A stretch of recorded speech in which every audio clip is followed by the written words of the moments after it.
Recording in progress.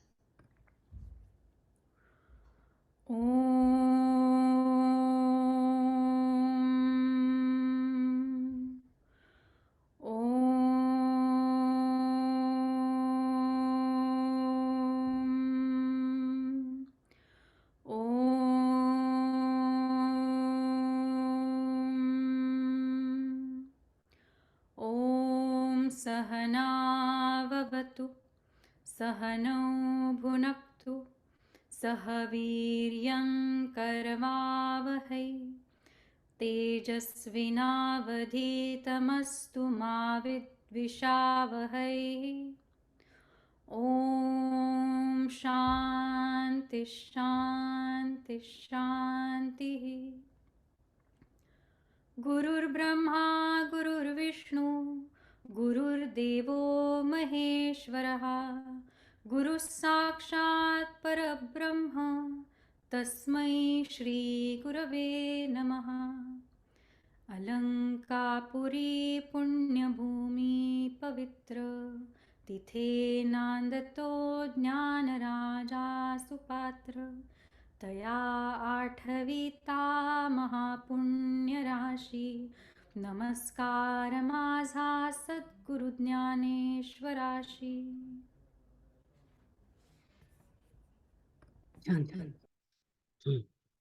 आता मागच्या वेळेस मी एक आणखी तुम्हाला सगळ्यांना विचारणार होते की सध्या आपण गोषवारा कोणीच करत नाही, पण आपण आता किती 12 जणी 11 जण आहात आणि माझा थोडा 12 जण आहोत. तर आपण जर का गोषवारा करायचं म्हटलं तर तुम्हाला 4 महिने 12 डिवायडेड बाय 4 म्हणजे दर 3 महिने तुम्हाला गोषवारा घ्यावा लागेल. तर आपण करायचं का सुरू लिहायला म्हणून विचारत होते, कारण काहीतरी त्याचं मागचं आपल्याला बोलायला पाहिजे ना, म्हणून. तर त्याच्यावर विचार करून ठेवा आणि जसं तुम्हाला सोयीचं होईल तसं आपण बघू शकतो. आता म्हणजे मागच्या वेळी मी जसं सांगितलं तसं आता परत मी पुन्हा सांगते की मागच्या वेळी आपण वाचला तो थोडासाच भाग वाचला, तर त्याच्यामध्ये कृष्ण आपल्याला लक्षणं सांगत होता आणि त्याच्यानंतर आता आपण 10व्या श्लोकावरती आहोत. तर 10व्या श्लोकामध्ये त्यांनी काय सांगितलंय की आत्मानुभव कसं घ्यायचं. आत्मानुभवामध्ये त्यांनी म्हटलंय की तो श्लोक जर का वाचला तर अंतःकरण व देह यांचं संयमन करून, म्हणजे एकत्र पाहिजे आपलं, आणि निरीच्छ होऊन, म्हणजे त्याच्यामध्ये हे ठेवायचं नाही. आपण कधी कधी देवाची प्रार्थना करतो तेव्हा माझा मुलगा पास होऊ दे, मला चांगलं इंडियामध्ये सगळं नीट होऊ दे, अशा प्रकारचे आपण करतो ना. तर तशा इच्छा न ठेवता निरीक्षपणे करायचं आणि एकाकी आणि अपरिग्रह अशा प्रकारे जर का आपण केलं तर त्याच्यामध्ये अपरिग्रह म्हणजे निस्संगपणे करायचं. तर निस्संगपणे आपण जेव्हा करतो तेव्हा त्याच्यातून आत्मानुभव मिळू शकतो. असा हा 10वा मंत्र आहे. तर 10व्या मंत्रातला आपण जवळपास अर्ध घेतलेला आहे आणि त्याच्यानंतर 120 पासून आता पुढे आपल्याला वाचायचंय. तर नीता म्हणाली की ती वाचू शकते म्हणून.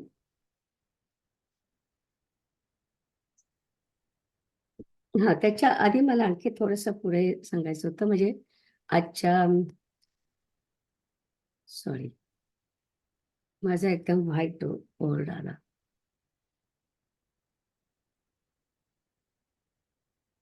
मला थोडंसं पुढच्या श्लोकांबद्दल पण सांगायचं की श्लोक 10 आणि 15 त्यापर्यंतच सांगायचंय मला.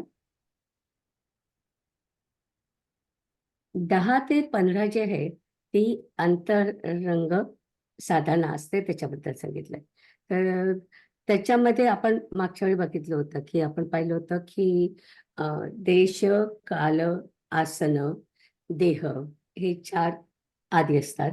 नंतर प्राण संयम, निग्रह इंद्रियांचा, मनाचा निग्रह आणि बुद्धीचं निश्चलता, अशा 8 गोष्टी आहेत. तर त्याच्यापैकी 10व्या श्लोकामध्ये त्याने सांगितलंय की आपण शांत राहायला पाहिजे वगैरे. आणि त्याच्यानंतर श्लोक 10 ते 15 पर्यंत त्यांनी पूर्णपणे आपल्याला काय काय करायला पाहिजे ते सांगितलं आहे. आणि याच्यामध्येच त्यांनी असं म्हटलं की आत्म्याचा आपल्याला अनुभव कसा येतो हा 10व्या श्लोकामध्ये सांगितलंय. त्याच्या पुढच्या श्लोकामध्ये त्यांनी भगवंताचे गुण असतात त्याच्याबद्दल सांगितलंय. भगवंताचे काय गुण आहेत आपण बऱ्याच वेळा त्याच्याबद्दल बोललो होतो की ज्ञान, वैराग्य, लक्ष्मी, औदार्य, ऐश्वर्य आणि यश. तर यश जे आहे त्याच्याबद्दल आता ते आधी बोलणार आहेत. नाही, याच्यामध्ये ते आधी थोडं पुढे येते. तर ते यशाबद्दल देवाच्या बोलणार आहे. देवाचं यश म्हणजे काय, आपल्या सगळ्यांचं जर का एकत्र केलं यश, तर ते जे यश असतं ते म्हणजे देवाचं यश असतं असं समजलं जातं. तर असे जे 6 आहेत ते भगवंताचे गुण असतात. आणि आपण जेव्हा भगवंत म्हणतो तेव्हा आपण काय म्हणायचं, ह्युमन ह्याच्यातला जो देव आहे त्याच्याबद्दल बोलतो आहोत. जसं श्रीकृष्ण यांनी अवतार घेतलेला होता त्यांच्याबद्दल आपण बोलतो आहोत. जर का आपण ब्रह्माबद्दल बोललो तर ब्रह्माला गुण नसतात, अजिबात गुण नसतात, तो निराकार आहे. पण हे जेव्हा आपण म्हणतो तेव्हा आपल्या दृष्टीने जे देव असतात, राम आहे, कृष्ण आहे, हे जे सगळे देव आपल्याला, त्याचं जे आपल्याला पुढे मूर्ती आहे त्यांच्याबद्दल आपण बोलतो. तर याच्यामध्ये आपण आता पुढच्या श्लोकामध्येच आपण आसन कसं असावं त्याच्याबद्दल बघणार आहोत. आणि त्याच्यानंतर आणखीनही आपल्याला जे काय गोष्टी आवश्यक आहे, म्हणजे ज्या मी तुम्हाला मग अशी पायऱ्या सांगितल्या, त्याच्यामध्ये जे जे आवश्यक आहे त्याच्याबद्दल ज्ञानेश्वर महाराज खूप डिटेलमध्ये बोलतात आहे. ते आता आपण बघूया. तर 120 पासून त्याच्या आधी पुन्हा तो श्लोक म्हण आणि मग 120 पासून म्हण. ओके.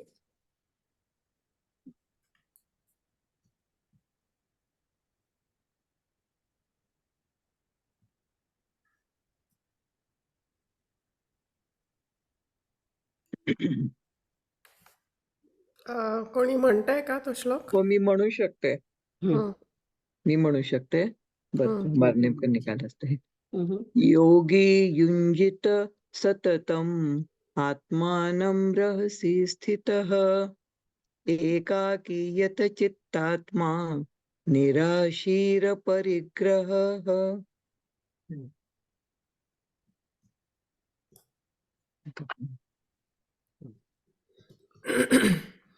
हे राहू द्या.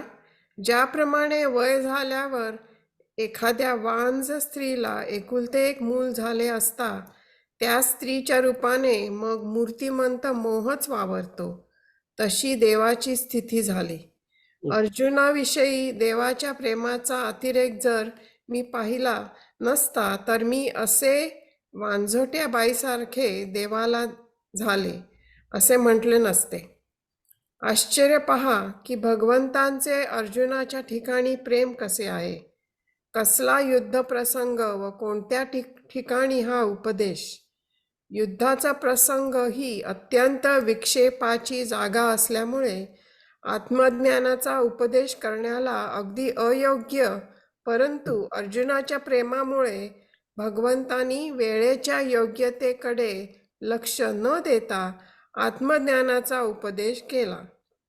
परंतु निश्चय करून श्रीकृष्णही अर्जुनाच्या प्रेमाची मूर्तीच, अगर चित्रच नाचत आहे. प्रेम आहे आणि ते लाज उत्पन्न करते तर ते प्रेम कसचे. तसेच व्यसन आहे आणि त्याने जर क्षीण होत असेल तर ते व्यसन कसले. वेड आहे परंतु भ्रम पाडित नाही तर ते वेड कसचे. म्हणून इतक्या बोलण्याचा अभिप्राय एवढाच की अर्जुन हा भगवंताच्या सख्यभक्तीचा आश्रयच आहे, अथवा सुखाने शृंगारलेल्या भगवंतांच्या मनाचा तो आरसाच आहे. याप्रमाणे तो अर्जुन धन्य असून पुण्याने पावन आहे. या जगात भक्तिरूप बी पेरण्यास तो चांगले शेत आहे आणि म्हणून कृष्ण कृपेला तो पात्र झाला आहे. अथवा आत्मनिवेदनारूपी भक्तीच्या खालची जी सख्य भक्तीची भूमिका आहे त्याची अर्जुन ही मुख्य देवता आहे. शेजारीच असलेल्या श्रेष्ठ प्रभूचे वर्णन टाकून द्यावे व भक्तांच्या गुणांचे वर्णन करावे इतका अर्जुनच स्वाभाविक रीतीने देवास आवडतो. पहा, जी नवऱ्याला प्रेमाने भजते व जिला नवरा मानतो त्या पतिव्रतेचे वर्णन थोडंसं राहिलं का गं?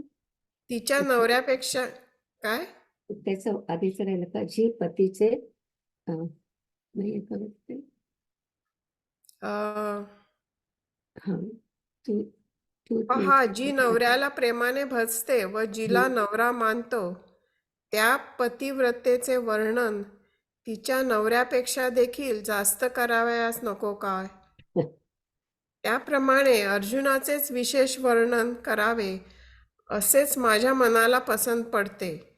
कारण त्रिभुवनातील सर्व भाग्य एका अर्जुनाच्याच ठिकाणी राहिले आहे.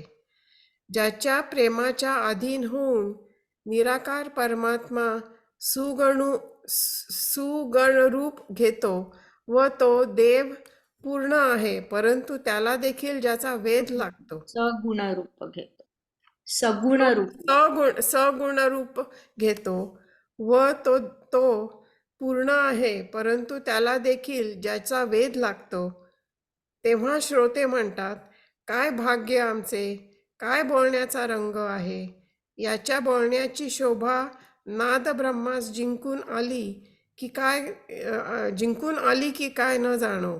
म्हणजे ज्याच्या बोलण्याच्या शोभेपुढे नाद ब्रह्म फिके पडले. अहो, देशी भाषा रूपी आकाशात अलंकार रूपी रंगाचे निरनिराळे प्रकार स्पष्ट येत आहेत.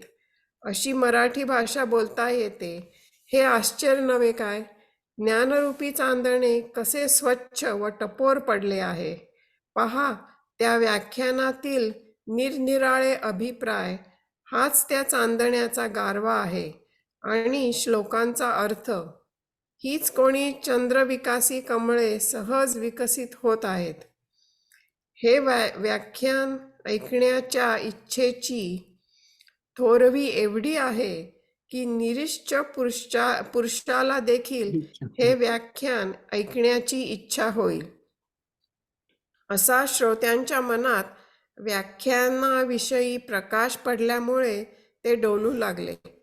निवृत्तीनाथांचे शिष्य ज्ञानेश्वर महाराज यांनी ते जाणले व मग ते श्रोत्यांना म्हणाले, महाराज लक्ष द्या, पांडवांच्या कुळामध्ये कृष्णरूपी अद्भुत दिवस उगवला आहे. देवकीने आपल्या उदरात त्याला वाढविले. यशोदेने त्याचे कष्टाने पालन केले, पण शेवटी तो पांडवांच्या उपयोगाला आला.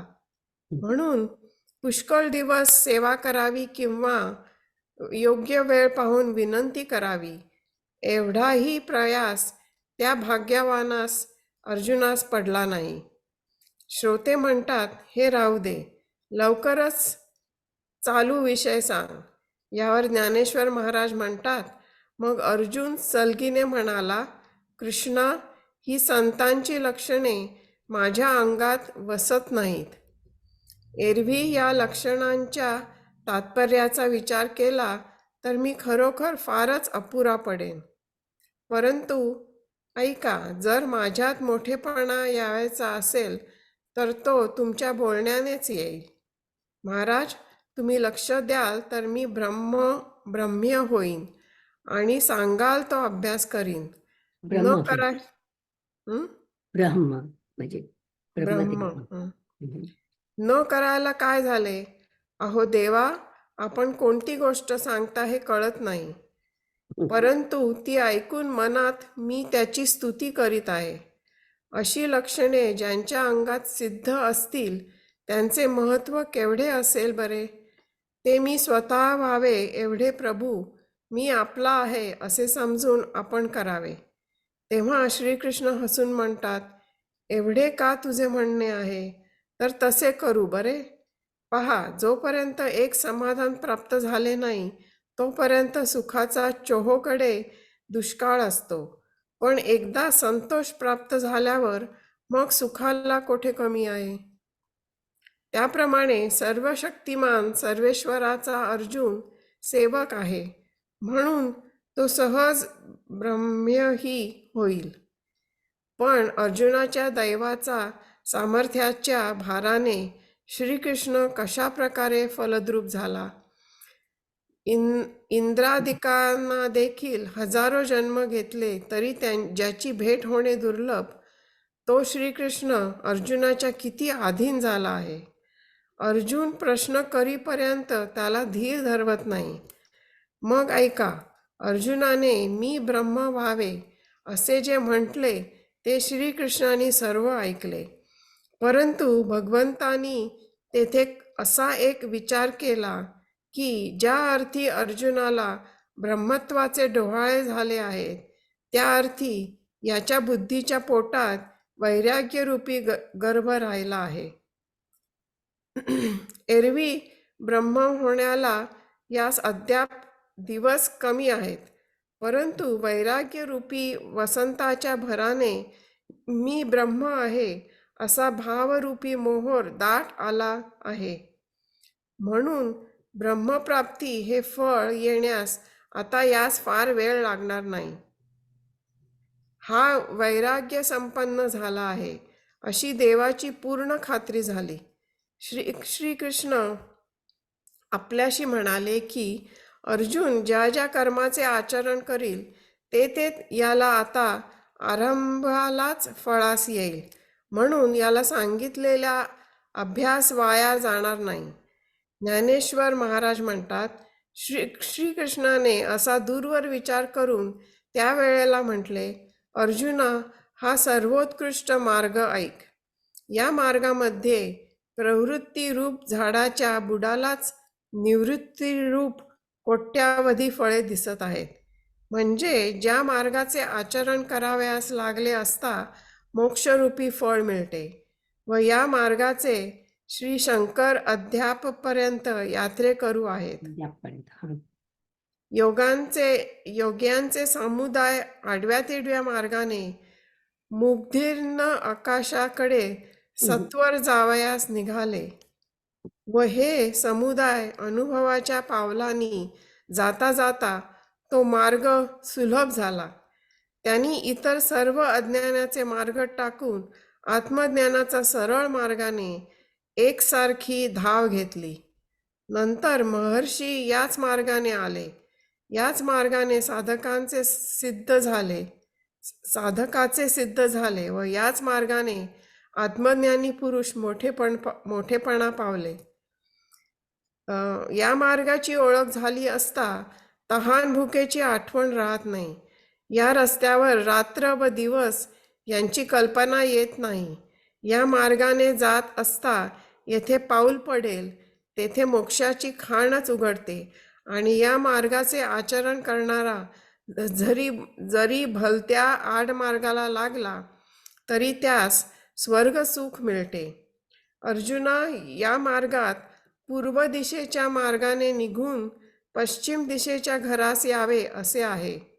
मनाचा स्थिरपणा हेच या मार्गाने चालणे आहे. या मार्गाने ज्या मुक्कामास पोहोचवायचे तो गावच आपण होतो हे कशास सांगावयास पाहिजे? तुला ते सहजच कळून येईल. तेव्हा अर्जुन म्हणाला, कृष्णा, तर मग तेच तुम्ही केव्हा करणार? मी उत्कंठारूप समुद्रात बुडत असताना त्यातून तुम्ही मला काढू नये काय? तेव्हा कृष्ण म्हणाले, असे हे उतावळीचे भाषण कशा करिता? आम्ही आपण होऊनच सांगत होतो. आणखीन त्यात तू तेच विचारलेस. पुढती अस्तवेना ऐसे जया पाहले अद्वैत दिवसे. मग आपण 120 पासून वाचणार आहेस ना की 21 अरे हो पासून. बरोबर, हो बरोबर. 21 पासून म्हणते, 21.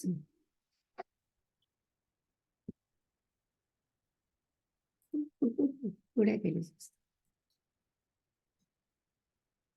121.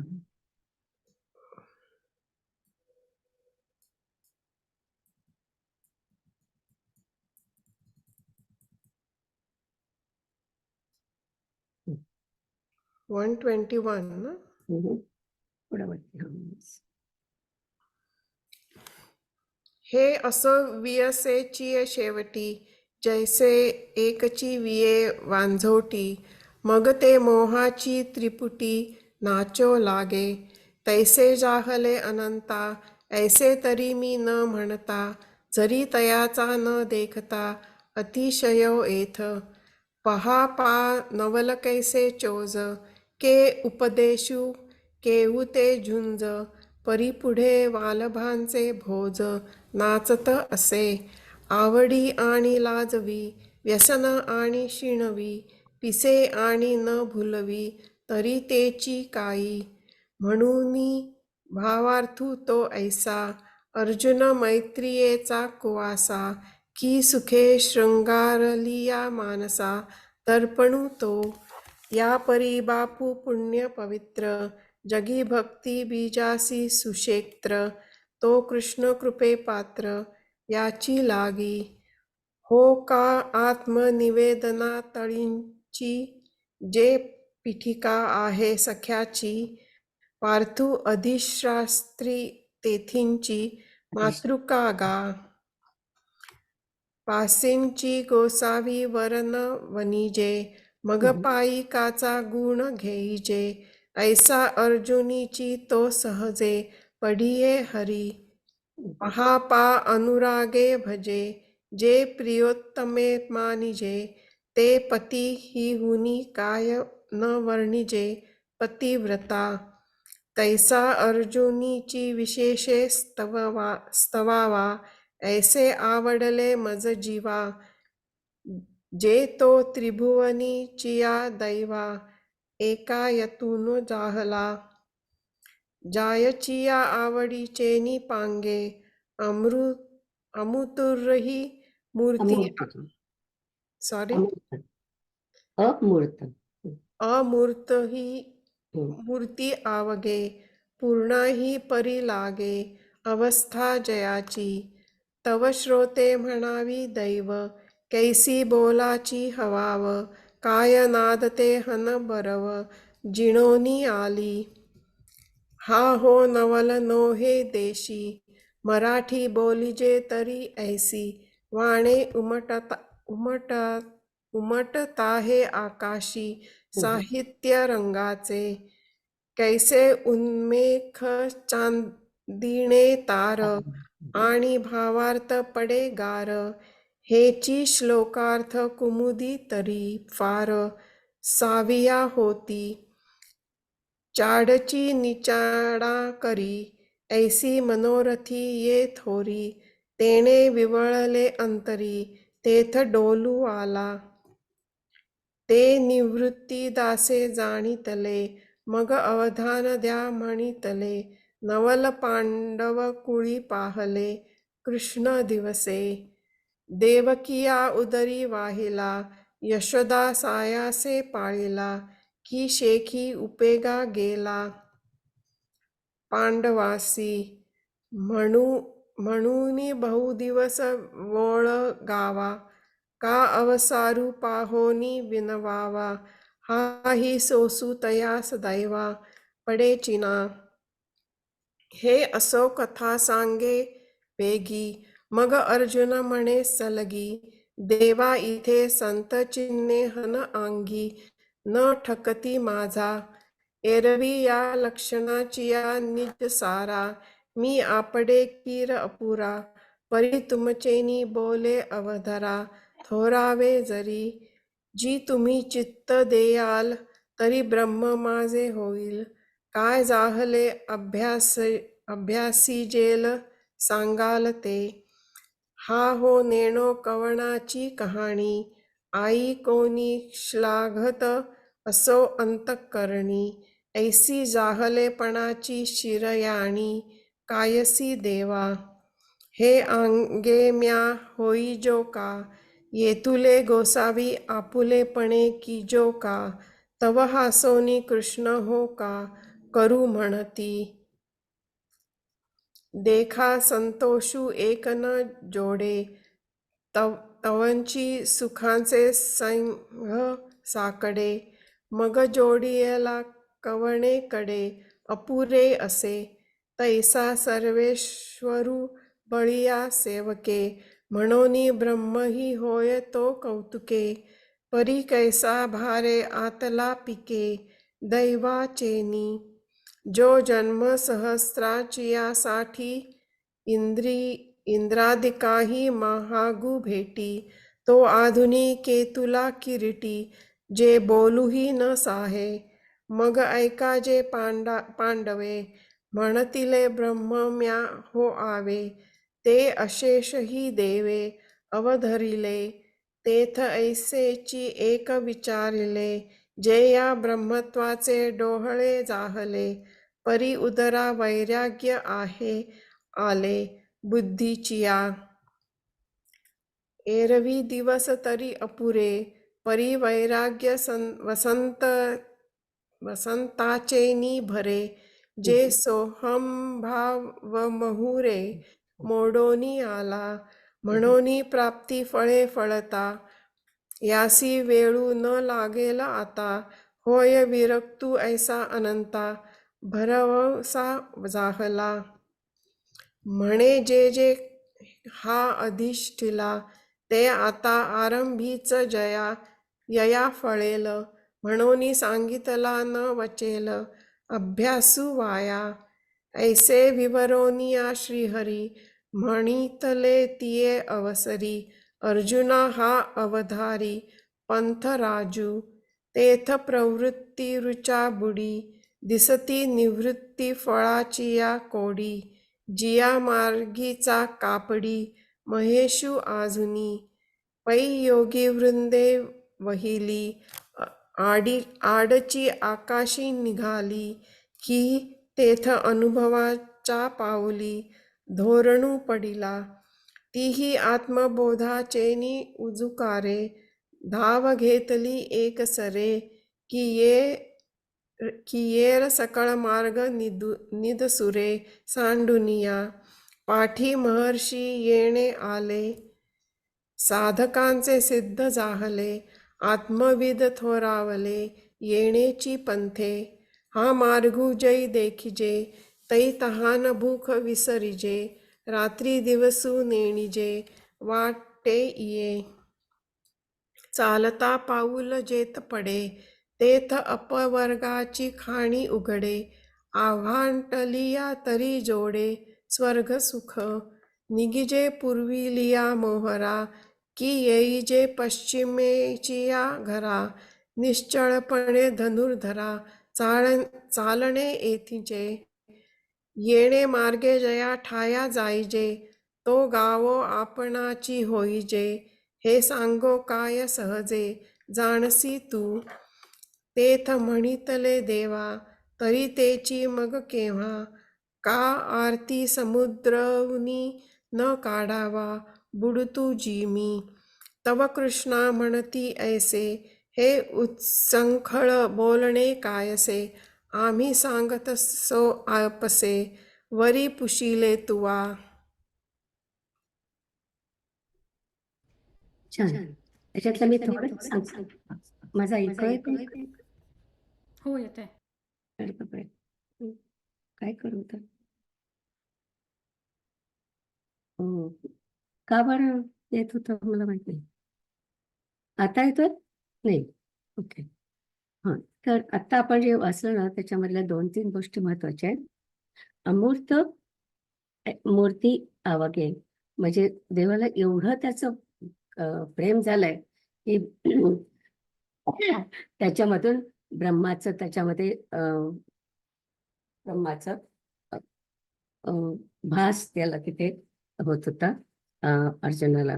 आणि एक सुंदर वाक्य इथे मराठी भाषेबद्दलचं. ते म्हटलं, अरे वा किती सुंदर भाषा आहे. आणि ह्या भाषेचं तर ही भाषा इतकी सुंदर आहे की नादब्रह्माला सुद्धा जिंकून घेईल. आणि मराठी बोलीचे तरी ऐसी, वाणी उमटात हसे आकाशी. मला वाचता पण येते. साहित्य रंगाची, म्हणजे मराठी इतकी भाषा छान आहे की आकाशातले जेवढे काय साहित्याचे रंग असतील ते सगळे त्याच्यात उमटू शकतात. आणि उम, उन्मखे चांदणे तार म्हणजे अ, चांदण्याचं नुसतं टपूक टपूर चांदणं पडावं अशा प्रकारचं ही भाषा आहे. फार सुंदर आपल्या भाषेबद्दलचं कौतुक त्यांनी केलंय. मला ते नक्की वेळ बघायला पाहिजे. पण आत्ताही मी वाचलं त्याच्याच मध्ये होतं. आणि दुसरं म्हणजे ज्ञानेश्वर 133 महाराज जेव्हा आणि मला वाटतं 132 आणि 133 हे तुम्ही 32 आहे का? हा, बरोबर. 133 हा हो नवल नोहे देशी हा हा. मराठी बोलीजे तरी ऐसी वाणे उमटताही आकाशी साहित्य रंगाचे साहित्य रंगाचे आणि ऐसे पुढची पान. उन्मेख चांदिणे तार आणि भावार्था पडे गार हेची श्लोकार्थ कुमुदी तरी फार साविया होती. हो. हो, हो. 133 आणि हे 134 त्या हा. दोन तुम्ही आता म्हणाले. वाणी उमटताचे म्हणजे ठसे पडतात. आकाशातल्या साहित्य रंगांचे इथे ठसे पडू शकतात. फार सुंदर वर्णन केलेलं आहे. आणि ज्ञानेश्वर महाराज म्हटले होते की आपल्या भाषेमध्ये शांत रस पण आहे. तर शांत रसाचं जेव्हा आपण म्हणतो ना तेव्हा या अध्यायामध्ये आपल्याला खूपदा तो शांत रस म्हणजे परमेश्वराची जेव्हा आपण तारीफ करतो तेव्हाची जी भाषा असते त्याचा जो रस असतो त्याला त्यांनी शांतरस म्हटलेला आहे. तर तो शांतरस आपल्याला इथे दिसतोय. आणि त्याच्यामध्ये श्रोते एकदम नाहून निघालेत असं निवृत्तीनाथांनी याच्याबद्दल म्हटलं होतं या अध्यायाबद्दल. तर ते मला सांगायचं होतं.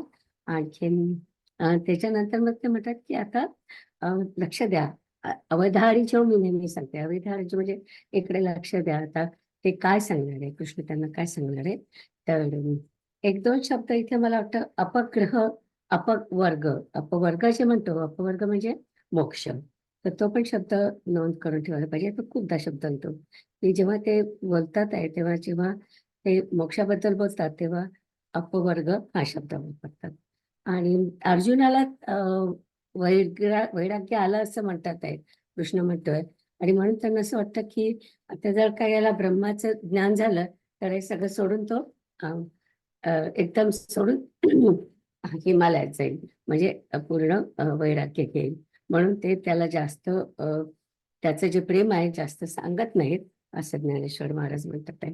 आणि एक दादूला जो शब्द आहे दादूला म्हणजे आपण खूपदा नवरा असा अर्थ घेतो पण समर्थ पुरुष असा जो असतो त्याला दादूला म्हणतात. तो पण शब्द आता आला होता. आणि मला वाटलं जे मी जर का ते शब्द मध्ये सांगितले ना तर म्हणजे वाचनाला अडचण होईल असं वाटत होतं म्हणून मी हे शब्द सांगितले नव्हते. पण हे 2-4 शब्द आपल्याला लक्षात ठेवायला पाहिजे. पुन्हा पुन्हा येणारे शब्द आहेत. ओके. आता 11 आणि 12 मध्ये ध्यानाला कसं बसायचं ते सांगितलेलं आहे. तर पवित्र जागा पाहिजे, स्वच्छ जागा पाहिजे आणि आसनांचं वर्णन इथे केलेलं आहे आपण जे आता पुढे वाचणार आहे ते. आणि 12व्या श्लोकामध्ये ध्यानाचं उद्दिष्ट काय असतं ते ते आपल्याला सांगितलंय. तर आता ते 2 आपण श्लोक बघूया.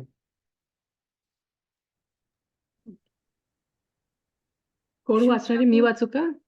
तीच वाचणार आहे. मी वाचू शकते. हो वाच. कोण? ओके.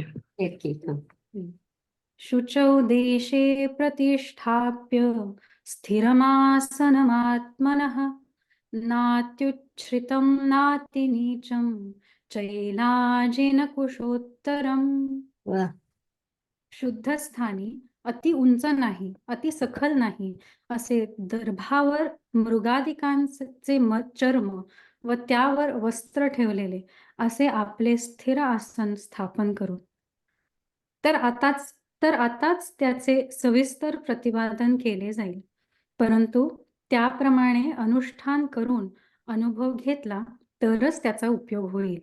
त्याकरता ह्या अभ्यासाला योग्य असे एक ठिकाण पाहणे जरूर आहे. ज्या ठिकाणी सहज बसले असता असे समाधान प्राप्त होते की तिथून उठावं असं वाटत नाही व जे पाहिल्याबरोबरच वैराग्यास दुप्पट जोर येतो जिथे संतांनी वास्तव्य केले आहे आणि ज्या ठिकाणी समाधानाला सहाय्य मिळून मनाला धैर्याचा उल्हास येतो. जिथे अभ्यासच आपण आपल्याला साधकांकडून करवून घेतो व अनुभव आपण होऊन साधकाच्या अंतःकरणाला माळ घालतो. याप्रमाणे जिथे रम्यपणाचे महात्म्य निरंतर आहे. अर्जुना, ज्या स्थानावरून सहजगत्या गेले असता नास्तिकाला देखील तपश्चर्या करावी अशी मनापासून आस्था वाटते. सहज वाटेने येत असता जर कोणी अकस्मात त्या ठिकाणी आला व तो जरी विषयासक्त असला तरीही तो परत फिरण्याचे विसरतो. याप्रमाणे जे स्थान न राहणाऱ्याला राहावयास लावते व भटकणाऱ्याला एके ठिकाणी बसवते आणि वैराग्याला थापटी मारून जाग करते. जे स्थान पाहिल्याबरोबर एखाद्या विलासी पुरुषाला सुद्धा असे वाटावे या स्थानावरून राज्य ओवाळून टाकावं व येथेच स्वस्थपणे राहावं. जे स्थान इतके सुंदर आणि तसेच अतिशय पवित्र असून जिथे डोळ्याला ब्रह्म स्पष्ट दिसतं.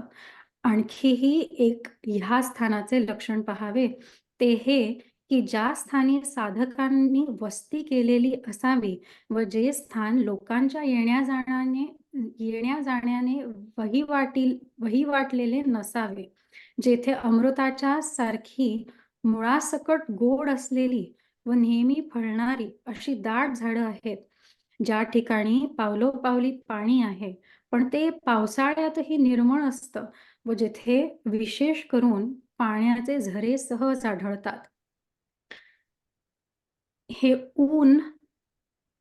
ऊन देखील जिथे सौम्य भासतं आणि जिथे वारा अतिशय शांत असून त्याचा मंद झुळका येत असतात.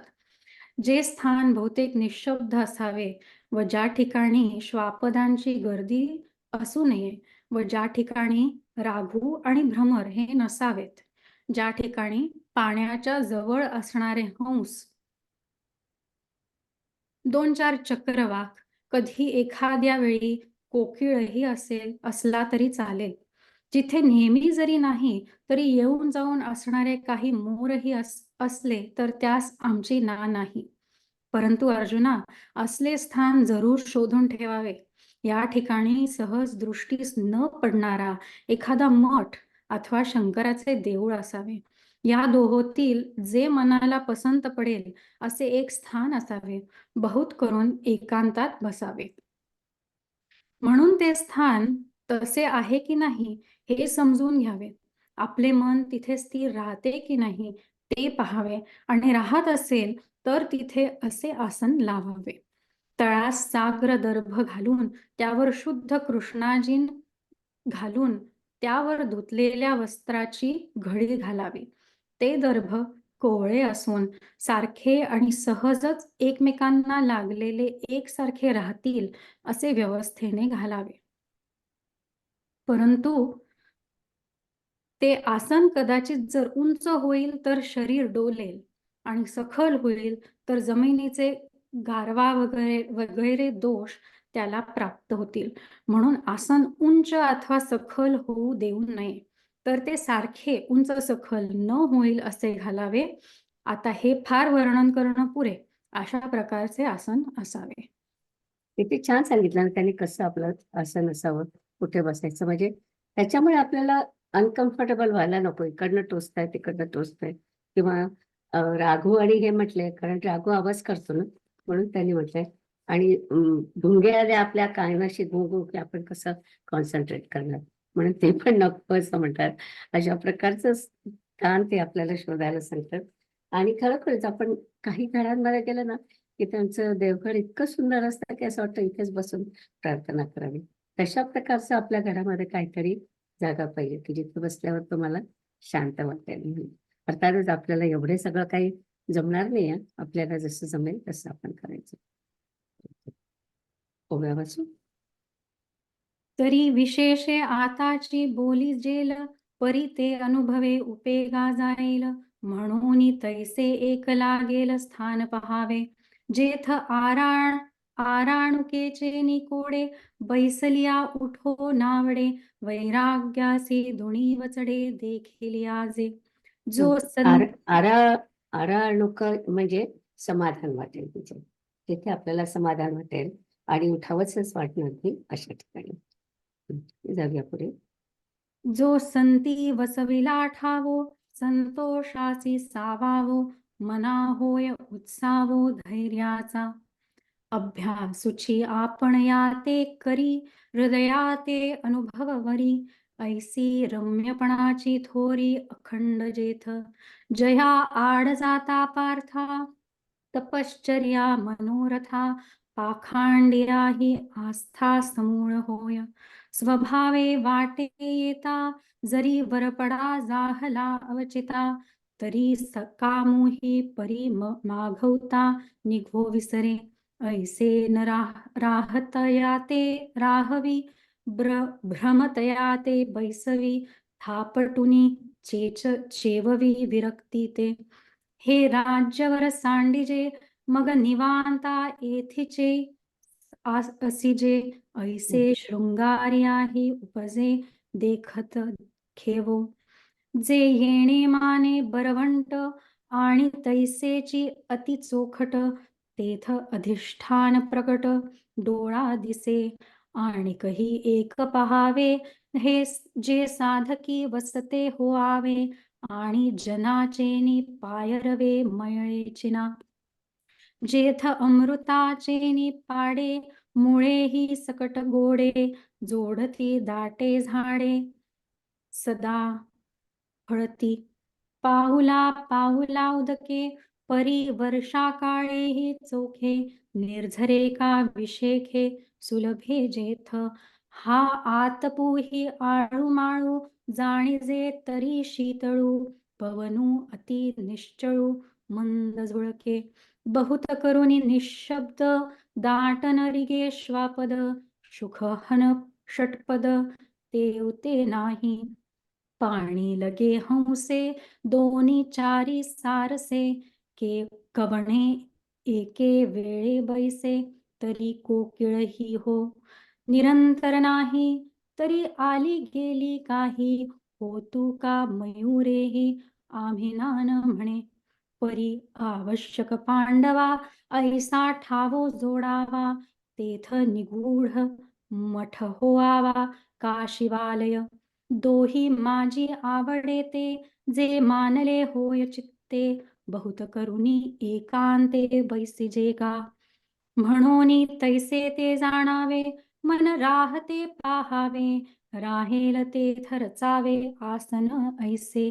वरी चोखट मृग सेवडी माझी धूत वस्त्राची घडी तळवटी अमोडी कुशांकुर सकोमळ एक मिनिट सरिसे. हं. अमोडी म्हणजे मृगार्जुन जे आपण म्हणतो त्याला अमोडी म्हणतात. आणि कुशांकुर म्हणजे ते गवताचं असं तयार करतात आसन, त्याला कुशांकुर म्हणतात. जाऊया पुढे. सकोमळ सरिसे सुबद्ध राहती आपैसे एके पाडे तैसे बोजा घाली. परी सावियाची उंच होईल तरी आंगहन डोलेल नीच तरी पावेल भूमी दोषू. म्हणून तैसे न करावे समभावे धरावे हे बहु असो होआवे आसन ऐसे. छान. पुढचं वाचू. हम्म. तत्रैकाग्रं मनः कृत्वा यतचित्तोन्द्रियक्रियः उपविश्यासने युञ्जाद्योगमात्मविशुद्धये. त्या ठिकाणी मन एकाग्र करून आसनावर बसलेल्या आणि चित्त व इंद्रिये यांच्या क्रियांचे नियमन केलेल्या अशा योग्याने अंतःकरणाच्या शुद्धीसाठी योगाचा अभ्यास करावा. मग तिथे आपण एकाग्र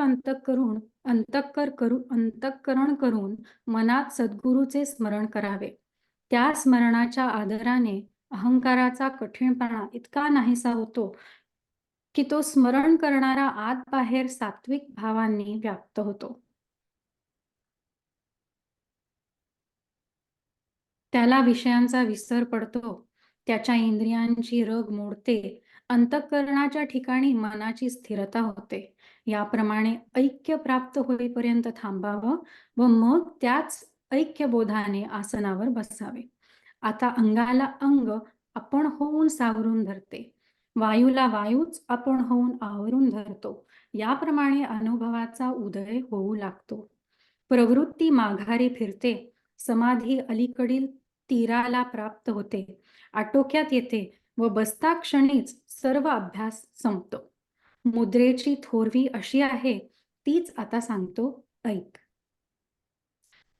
तर पोटऱ्याला चिकटून मांडी घालावी, दोन्ही तळपाय वाकडे करून ते आधार चक्राखाली गुदस्थानावर शिवणीपाशी चांगले सुस्थिर राहतील असे बळकट बसवावेत. पण त्यात उजव्या पायाची टाच खाली घालावी व तिने शिवण दाबावी, म्हणजे उजव्या पायावर स्वाभाविकच डावा पाय बसतो. गुद व शिश्र यामधील बरोबर जी 4 बोट जागा आहे, त्यापैकी 1.5 बोट वर व 1.5 बोट खाली जागा सोडून मध्ये जी 1 बोट जागा राहते, तिथे उजव्या पायाच्या टाचेच्या वरच्या बाजूने आपले अंग वर तोलून घट्ट दाबावे. उचलला आहे की नाही हे न कळेल अशा तऱ्हेने पाठीच्या खालचा भाग उचलावा व त्याच प्रकारे दोन्ही घोटे उचलून धरावेत. अर्जुना, मग हा सर्व शरीराचा आकार जसा काही अगदी खालच्या पायांच्या टाचेचा वरचा स्वयंभू भागच आहे असा होऊन जातो. अर्जुना, हे मूळ बंधाचे लक्षण आहे असे समज. याचेच वज्रासन असे गौण नाव आहे. याप्रमाणे आधार चक्रावर मूळ बंध बरोबर लागला आणि खालचा मार्ग बंद पडला, म्हणजे अपान वायू आतल्या बाजूस संकोचित होऊ लागतो. मग तेथ आपण एकाग्र अंतःकरण करुनी सद्गुरु स्मरण अनुभविजे, तैसे स्मरतेनी आदरे सबाह्य सात्विके भरे, जव कठीणपण विरे अहंभावाचे, विषयांचा विसरू पडे, इंद्रियांची कसमस मोडे, मनाची घडी घडे हृदया माझी, ऐसे ऐक्य हे सहजे भावे तव राहिजे, मग तेणेची बोधे बैसिजे आसनावरी, आता अंगाते अंग करी पवनाते पवनुचीवरी, ऐसी अनुभवाची उजरी होची लागे, प्रवृत्ती माघवती मोहरे, समाधी ऐलाडी उतरे, आघवे अभ्यासू सरे, बैसत खेवो, मुद्रेची प्रौढी ऐशी, तेची सांगिजेल आता परियेसी, तरी उरुया जघनासी, जडो निघाली, चरणतळे देवडी, आधार द्रुमाचा बुडी, सुघटित ते गाढी संचरिपा, सव्यतो तळी ठेविजे, तेण सिवणी मध्यू पीडिजे, वरी बैसे तो सहजे वामचरणू, गुद मेंढ्रा आतवती, चारी अंगुळे निगुती, तेथ सार्ध प्रांती सांडूनिया, माझी अंगुळ एक निगे, तेथ टाचेचे नी उत्तर भागे, नेहेटिजे वरी आंगे पेललेनी, उचलिले का नेणिजे, तैसे पृष्ठात उचलिजे, गुल्फद्वय धरिजे तेणेची माने, मग शरीर संचू पार्था, अशेषही सर्वथा, पार्ष्णीचा माथा स्वयंभू होय. अर्जुना, हे जाण मूळबंधाचे लक्षण, वज्रासन गौण नामयासी, ऐसी आधारी मदापडे आणि आधीचा मार्ग ऐसी आधारी मुद्रा पडे आणि आधीचा मार्ग मोडे, तेथ अपानु आंतलीकडे वोहोट लागे. हो होता लागे. अवघड होतं, पण मूळबंध किंवा वज्रासन ज्याला आपण म्हणतो त्याचं खूप डिटेलमध्ये त्यांनी वर्णन दिलंय. डावा पाय कुठे ठेवायचा, उजवा पाय कुठे ठेवायचा आणि मांडी कशी धरायची. अर्थातच प्रत्येकाला हे शक्य नाही आहे, पण आपल्याला जे सुखासन ज्याला म्हणतात, तर सुखासन आपल्याला करून बसायचं असतं, की सारखं आपल्याला डिस्टर्ब व्हायला नको कशामुळे तरी, पायाला मुंग्या आल्या किंवा हाताला मुंग्या आल्या, म्हणून त्यांनी डिस्टर्ब होऊ नये अशा प्रकारे आपण बसावं. तर खूपच सुंदर वर्णन दिलंय त्यांनी डिटेलमध्ये अगदी. आता 13वा आणि 14वा 13 आणि 14 हे पण ब्रह्मचारी व्रत जे असतात त्याच्याबद्दलचे आहेत. तर आसनाचं वर्णन आपण बघितलं. नंतर आता जे काय सांगतात आहे ते योगी आत्मा आणि परमात्म्याचे ऐक्य करतो त्याच्याबद्दलचं आहे आणि हे पण खूप महत्वाचं आहे वर्णन सगळं. तर आता या वाजतात आहे ना, कोण वाजतायत? श्यामाताई वाजतायत ना पुढचं? ओके, वाचते. 13वं ना? हा, समम समंकार्य शिरोग्रीवं धारयन्नचलं स्थिरः संप्रेक्ष्य नासिकाग्रं स्वं दिशश्चानवलोकयन्. शरीराचा मधला भाग, मस्तक व मान ही समान आणि अचल धारण करणारा, निश्चल, स्वतःच्या नाकाच्या अग्रभागाकडे दृष्टी लावलेला व दिशांकडे न पाहणारा, तेव्हा द्रोणाकार झालेली हस्तांजुळी सहजच डाव्या पावलावर बसते व त्यामुळे दोन्ही खांदे वर चढलेले दिसतात. पाठीच्या उभ्या कण्याच्या योगाने वर चढलेल्या खांद्यात मस्तक घट्ट राहते व डोळ्यांच्या पापण्या झाकावयास लागतात. वरच्या पापण्या ढळतात, खालच्या पापण्या खाली पसरतात, तेव्हा अर्धी उघडी अशी त्या डोळ्यांची स्थिती होते. दृष्टी ही आतल्या आत डोळ्यांतच राहते. जर कौतुकाने बाहेर आलीच तर ती नेमकी नाकाच्या शेंड्यावर पडते. अशी आतल्या आतच दृष्टी राहते, ती पुन्हा बाहेर येत नाही. म्हणून अर्ध्या दृष्टीचे राहणे नाकाच्या शेंड्यावरच होते. आता दिशांची गाठ घेण्याची, चोहोकडे पाहण्याची अथवा रूप विषय पाहण्याची ही सर्व इच्छा आपोआप नाहीशी होते. मग गळा अंकुचित होऊन गळ्याखालच्या खळगीत हनुवटी अडकून बसते. ती तेथे घट्ट बसून छातीवर दाबून बसते. अर्जुना, त्यामध्ये कंठमणी म्हणजे गळ्याची घाटी अदृश्य होतो. असा जो बंध पडतो त्याला जालंधर बंध असे म्हणतात. ओढियाणा बंध बेंबीवर पुष्ट होतो. पोट खपाटीला जाते आणि हृदय कमल आत प्रफुल्लित होते. अर्जुना, शिश्नावरील काठास व बेंबीच्या खालच्या भागास जो बंध पडतो त्यास ओढियाणा बंध असे म्हणतात. जे तव लोक खरं सम- योग करतात, योगासनं करतात, त्यांना याची माहिती म्हणजे ओढी आणि बंध जे आहे त्याची माहिती असेल. बऱ्याच लोकांना ती असते माहिती त्याची. ओके, वाच. तव कर संपुट पैसे वामचरणी बैसे बाहू मुळी दिसे थोरीव आली.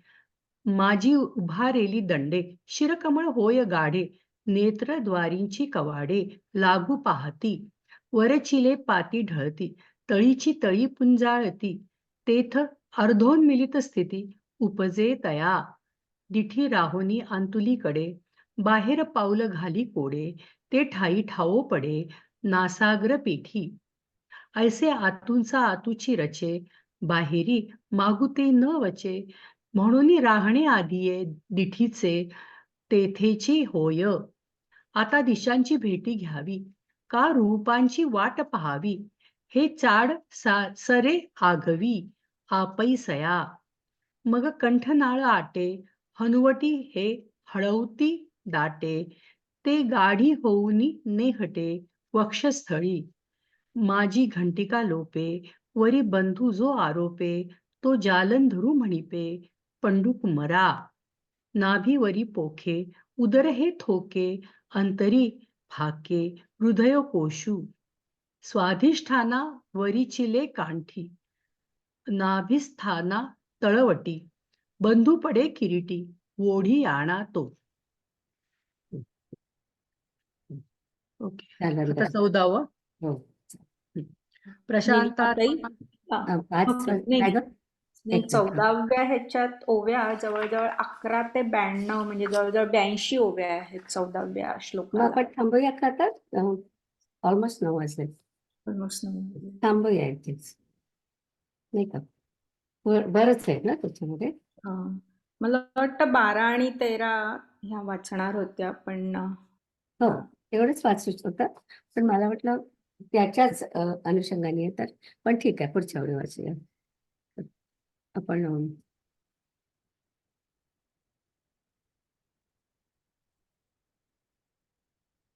कसं आहे?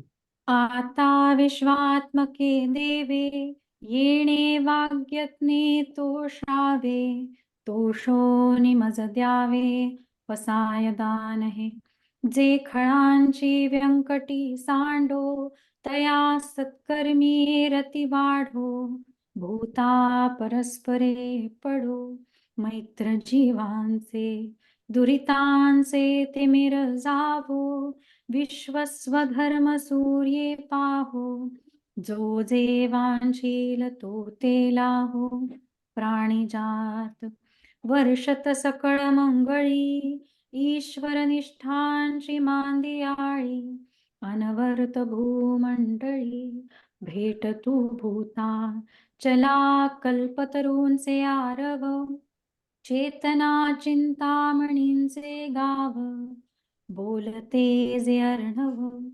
पियुषाचे चंद्रमे जे अलांछन मार्तंड जे तापहीन ते सर्वाही सदा सज्जन सोय रे हो तू किंबहुना सर्व सुखी पूर्ण होवो नितीन्ही लोकी भजिजो आदिपुरुषी अखंडित आणि ग्रंथोपजीविये विशेषी लोकी दृष्टादृष्ट विजये होवावे जी येथ म्हणे श्री विश्वेश्वरावो हा होईल दानपसावो येणे वरे ज्ञान देवो सुखिया झाला सुखिया झाला सुखिया झाला. ॐ पूर्णमदः पूर्णमिदं पूर्णात् पूर्णमुदच्यते पूर्णस्य पूर्णमादाय पूर्णमेवावशिष्यते. ॐ शान्ति शान्ति शान्तिः.